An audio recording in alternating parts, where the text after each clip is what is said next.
Hello aviators, welcome back to another episode of A Junior Mechanic.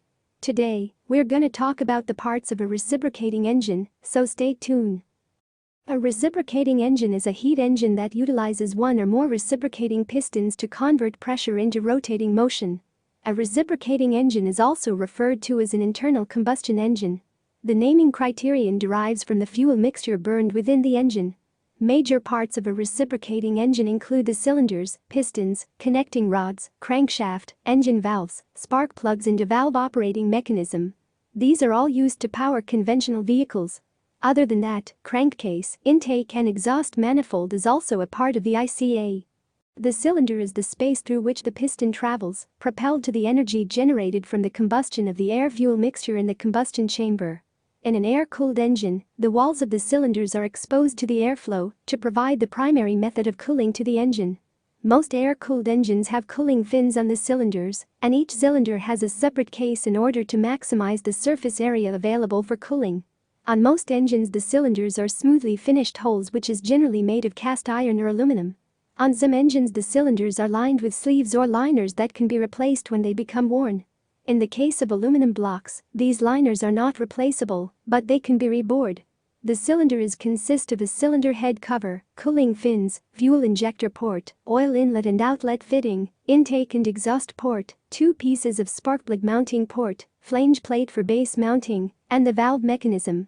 A piston is the moving component that is contained by a cylinder and is made gas-tight by piston rings.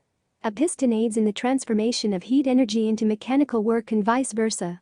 Piston rings are commonly used on small engines include the compression ring, wiper ring, and oil ring. The compression ring, located in the ring groove closest to the piston head, seals the combustion chamber from any leakage during the combustion process. Next is the wiper ring. It is the piston ring with a tapered face located in the ring groove between the compression ring and the oil ring.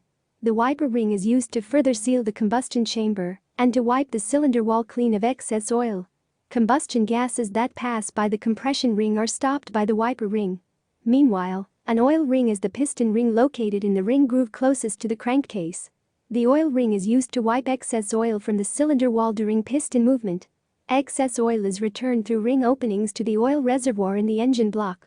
The piston consists of piston crown, piston skirt, compression ring groove, wiper ring groove, oil ring groove, and lastly the wrist pin boss, where the connecting rods will be attached by wrist pin.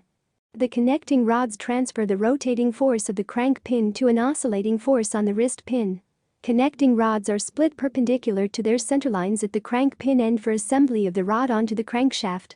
The cap and rod are aligned with a close tolerance bushing or body-bound bolts.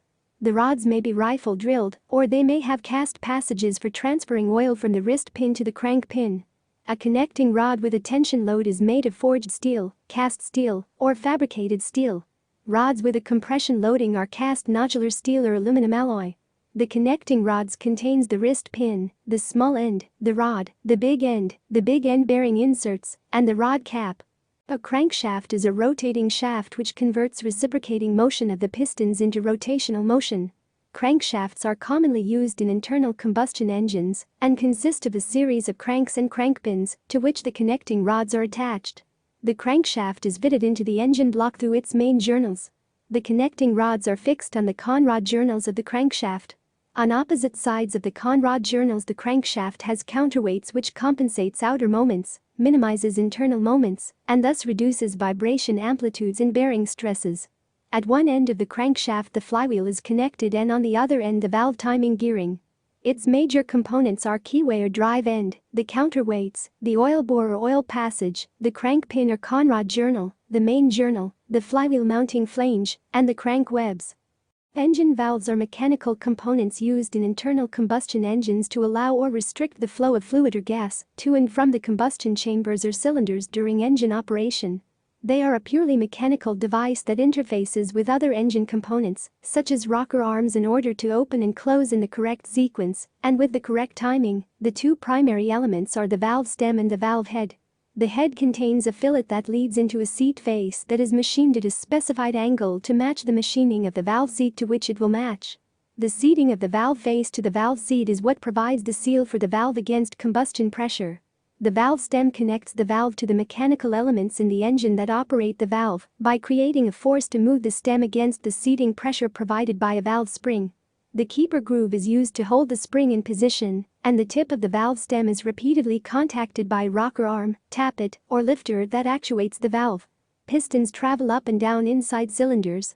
At the top of the piston's journey are the valves. There are a varying number of valves depending on the manufacturer. As the piston is at the bottom of the cylinder, the intake valve opens to let air in, it then closes, so the cylinder is airtight to build compression. Once the piston goes through the compression and firing stroke, the exhaust valve will open and let the exhaust out. It then closes immediately after.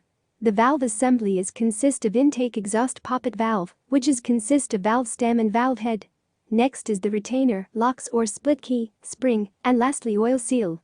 The function of the spark plug is to conduct a short impulse of high voltage current through the wall of the combustion chamber. Inside the combustion chamber, it provides an air gap across which the impulse can produce an electric spark to ignite the fuel air charge. While the aircraft spark plug is simple in construction and operation, it can be the cause of malfunctions in aircraft engines.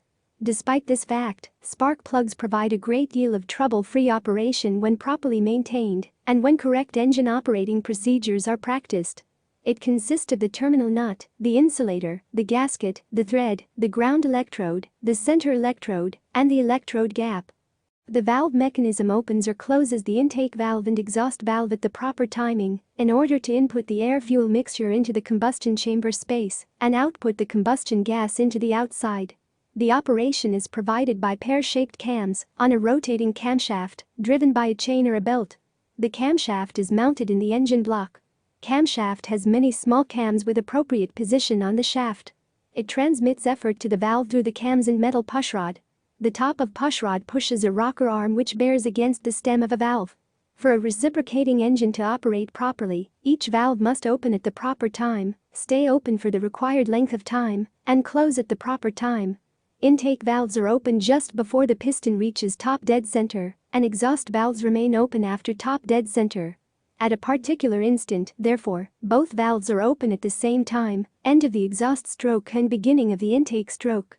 This valve overlap permits better volumetric efficiency and lowers the cylinder operating temperature. This timing of the valves is controlled by the valve operating mechanism and is referred to as the valve timing. It consists of a camshaft sprocket, crankshaft sprocket, timing chain, cam, tappet, pushrods, rocker shaft, rocker arm, and a valve clearance. The aircraft crankcase is the house or body of the engine, holding all the various engine parts that work together to provide flight. Beyond housing parts, the crankcase also contains the engine oil lubrication system, containing lubrication assembly parts that keeps components clean and cool, and attaches the power plant to the aircraft. Aircraft engine crankcase component needs to be strong but light. Aluminum is a useful metal that can be melted, molded, and cooled to produce the crankcase. Aluminum provides a great strength-to-weight ratio that can withstand the centrifugal and propeller forces that are enacted upon it. Within the molded crankcase, there are multiple attachment points and decks where various aircraft engine components can be installed to. Crankcases are also created in halves that can be bolted together near the crankshaft, also adding more integrity to the piece as a whole. The crankcase consists of the crankcase left and right half, cylinder mounting side, crankshaft bearing support, camshaft bearing support accessories mounting, and the oil pan or oil sump. An intake manifold is a series of tubes that sit atop the engine. As air enters the inlet, it travels through the throttle body, then into the intake manifold, and then finally into the engine itself. One of the big tasks that the intake manifold accomplishes is distributing the air or air-fuel mixture in a carbureted engine evenly to each cylinder. This way, when the camshaft opens the cylinder valves, the same amount of gas enters each cylinder. As air passes through the manifold, it is subjected to the scrutiny of a bunch of different sensors. These sensors measure a variety of variables, from temperature to pressure. The sensors are ultra important for any aircraft. For example, if the engine is fuel injected, the air temperature sensor is key to healthy engine function. Without knowledge of the air temperature, the density of oxygen in the cylinder would be unknown, and the proper air-fuel ratio could not be realized. A faulty sensor can cause stalling and knocking.